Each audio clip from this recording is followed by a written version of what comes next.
तभी दुश्मन की सरहद के भीतर अपनी पहचान मिटाकर, तभी अपनों के बीच रहकर हर खतरे का सामना करते हुए एक ऐसा नाम जो भारत की सुरक्षा का पर्याय बन चुका, जिसे देशभक्ति विरासत में मिली, पर उसे साबित करने के लिए उन्होंने जो किया वो इतिहास में सुनहरे अक्षरों में दर्ज है।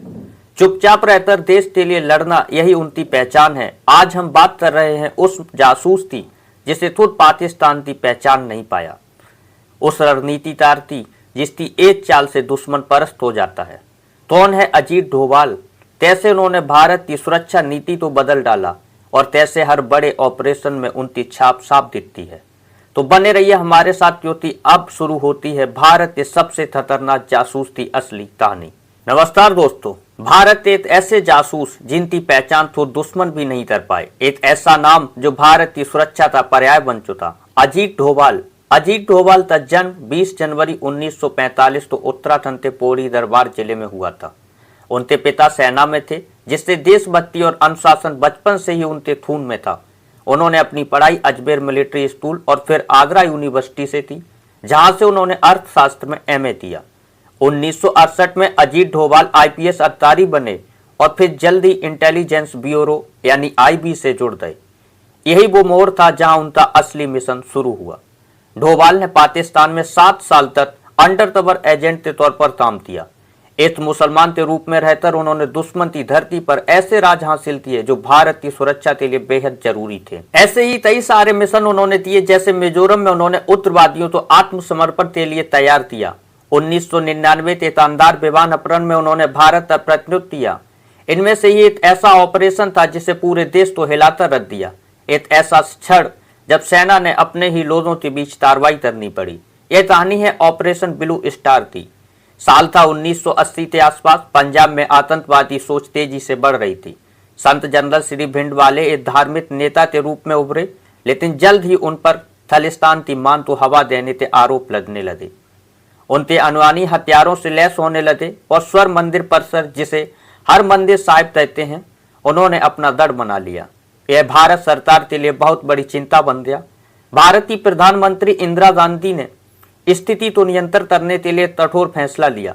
सेना तो आदेश दिया गया वह स्वर मंदिर से आतंकवादियों को बाहर निकाले। इस मिशन को नाम दिया गया ऑपरेशन ब्लू स्टार। कमांड संभाली लेफ्टिनेंट जनरल कुलदीप सिंह ने। इसमें इंटेलिजेंस ब्यूरो से जुड़े अधिकारी अजीत डोभाल ने भी अहम भूमिका निभाई।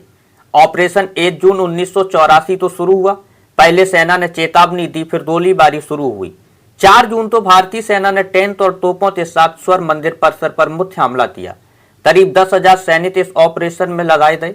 अंदर से भारी हथियारों से लैस भिंडवाले और उनके समर्थक जबरदस्त जवाब दे रहे थे। 6 जून तो भिंडवाले मारे गए। ऑपरेशन पूरा हुआ, लेकिन उसकी कीमत बहुत भारी थी। सैकड़ों लोग मारे गए, जिसमें से आम नागरिक, श्रद्धालु और सैनिक शामिल थे। ऑपरेशन ब्लू स्टार ने पंजाब और भारत की राजनीति में भूचाल बचा दिया। देश भर में सिख समुदाय में आक्रोश फैल गया। कुछ महीनों बाद 31 अक्टूबर 1984 को इंदिरा गांधी की हत्या उनके ही 2 सिख बॉडीगार्ड ने कर दी, जो इस ऑपरेशन से आहत थे। इसके बाद दिल्ली और कई शहरों में सिख विरोधी दंगे भड़क उठे, जिनमें हजारों निर्दोषी सिखों की जान गई। बहुत कम लोग जानते होंगे कि इस ऑपरेशन में अजीत डोभाल, जो उस समय इंटेलिजेंस ब्यूरो में थे, स्वयं भेष बदलकर स्वर मंदिर के अंदर रहे थे। उन्होंने अंदर की सटीक जानकारी दी, कितने आतंकी हैं और उनके पास किस तरह के हथियार हैं। उनकी खुफिया जानकारी के आधार पर ही ऑपरेशन की रणनीति बनाई गई। ऑपरेशन ब्लू स्टार इतिहास का एक ऐसा अध्याय है जिसे कोई भूल नहीं सकता। यह एक सुरक्षा कार्रवाई थी, लेकिन इसके सामाजिक और राजनीतिक प्रभाव आज भी महसूस किए जाते हैं।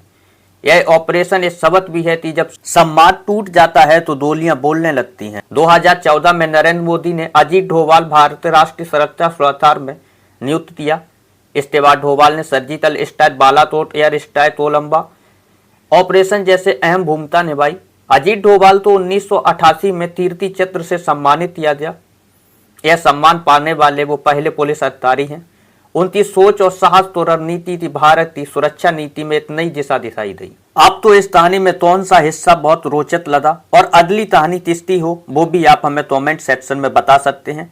इस कहानी को सुनने के लिए हम आपका धन्यवाद करते हैं। साथ ही हम आपसे गुजारिश करते हैं आप हमारे साथ जरूर जुड़िएगा, क्योंकि आपका जुड़ना हमें ताकत का एहसास कराएगा।